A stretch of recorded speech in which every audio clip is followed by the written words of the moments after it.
A strange situation happened to my friend's sister, and his family is an Indian family like mine. I met this friend of mine at college, and we developed a really good friendship. He was local, and his family was educated and modern. It's important to mention this because there are some people who will think the family needs to be uneducated and poor in order to experience certain things. In this case, my friend, his father, mother, and sister were all part of the higher class, and they could afford all the necessary medical treatment. Unfortunately, nothing helped them except one thing that I'll explain later. I will explain why this family needed help to get to know things better. My friend's sister was in class 6th in 2013, experiencing something strange. It's essential to mention that she was very friendly and had a lovely personality. Nothing suggested that she had any problems.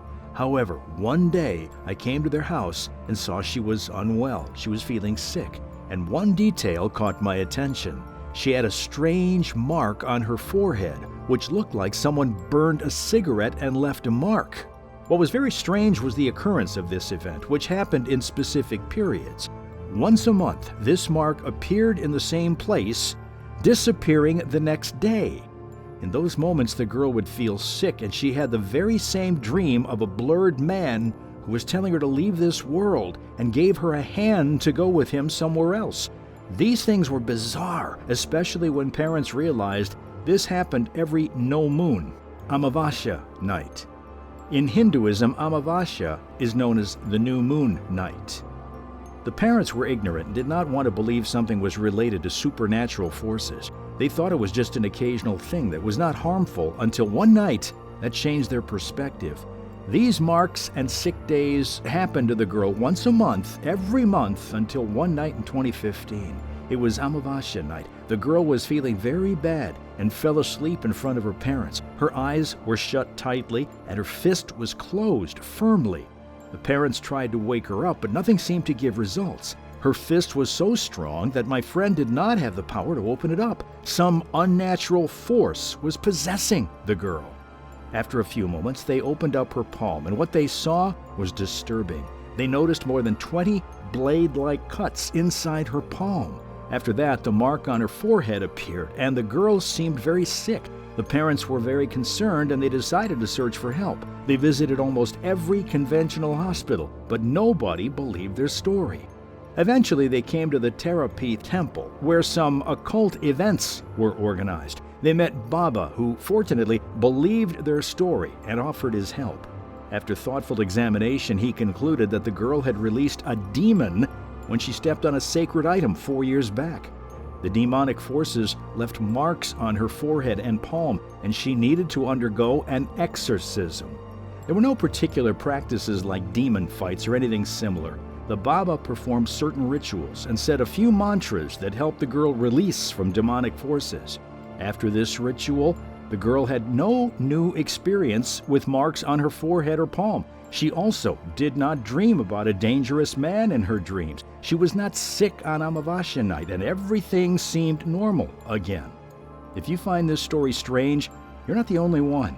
Doctors and educated people could not believe the story, but everything I described here was true. It is a reminder there are things we cannot explain with logic or reasonable point of view. Supernatural forces sometimes come into our lives to remind us that we are not alone in this material world. Some more powerful creatures always occur in some form when they want to, and in a way they find the most suitable. Be safe and stay away from the things you do not know well.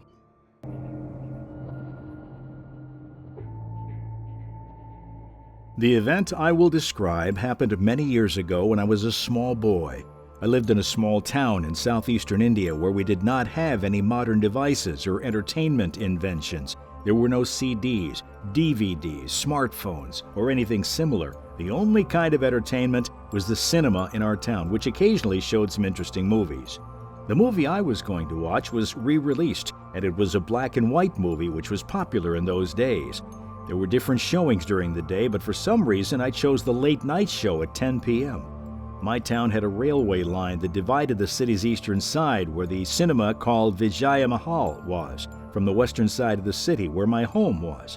I needed to cross the railway to get to the cinema, which was the exact place where the strange event had happened to me.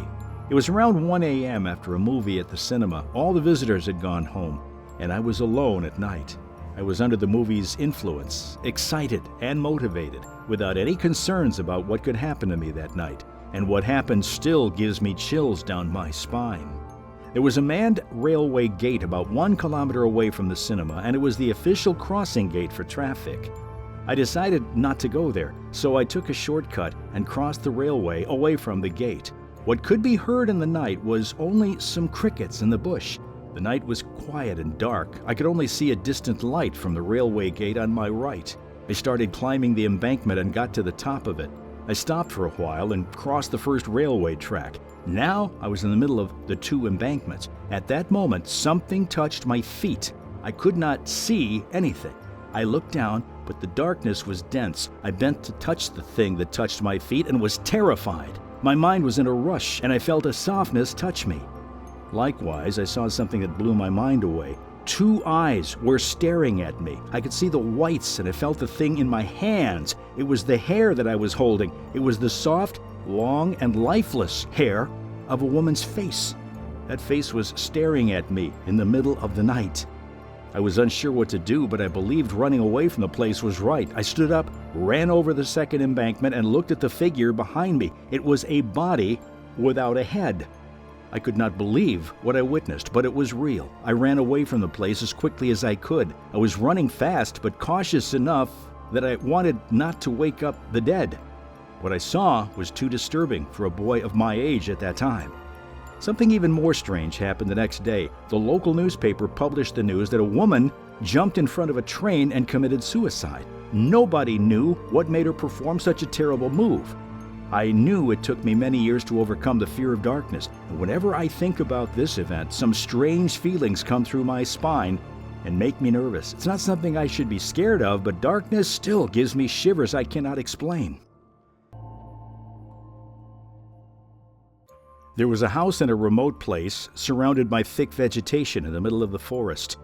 My father bought this house 2 years ago after it had been empty for 7 years. The house had a strange history and it revealed some odd things. One of the previous owners lived there with his son after his wife passed away. Soon after that, the man died of a heart attack and his son left the house. Then, one poor old lady lived there without electricity because she could not afford to pay the bills. The lady died in the house, and the neighborhood found her 2 days after her death. The strange happenings do not end there. After the old lady's death, the house was abandoned for another year. Then, another owner bought the house and sold it to my father 1 year later. The previous owner mentioned to my dad that there was something strange about the house, but my father did not pay attention. He wanted a house for our family vacations, and the price was also affordable. It would have been a perfect place for our family gatherings. When we first entered the house, it was a complete mess. The paint was peeled off, the ceilings were broken, the floor was damaged, and everything else required reparation. I saw 2 mirrors in the living room when I inspected the house. The mirrors faced each other, and one had scratches as someone damaged them with nails. Also, I found the pentagon marks on one of the walls, and I thought it was part of a prank from the past. It took us 2 months to repair the house and furnish it appropriately. It took me a long time to get there after cleaning up, but my brother stayed there once with his friends. When he came back, he told me a story that was hard to believe.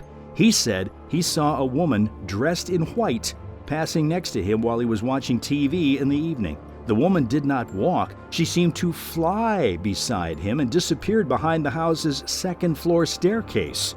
I did not believe this story, but my brother was convinced it was all true. Soon after, I found out something about the house was creepy. I went there to relax after a busy week, and what happened in the morning was disturbing. I was lying on a sofa listening to music. Then I wanted to change a song and picked up my phone. Suddenly, the phone took a picture by itself. I did not press anything, and this function was impossible on my phone. I looked at my phone. The photo was attached to the song as album art.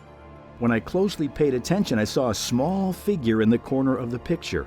The rest of the photo was dark and only a figure was visible. When I rotated the photo 90 degrees clockwise and changed the lighting, I saw something creepy.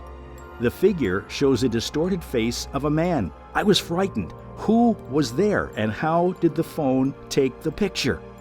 These are the questions I still cannot answer.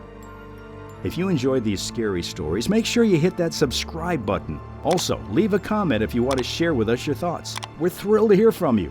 Like and subscribe to our channel for more videos like this one. Thank you for your attention.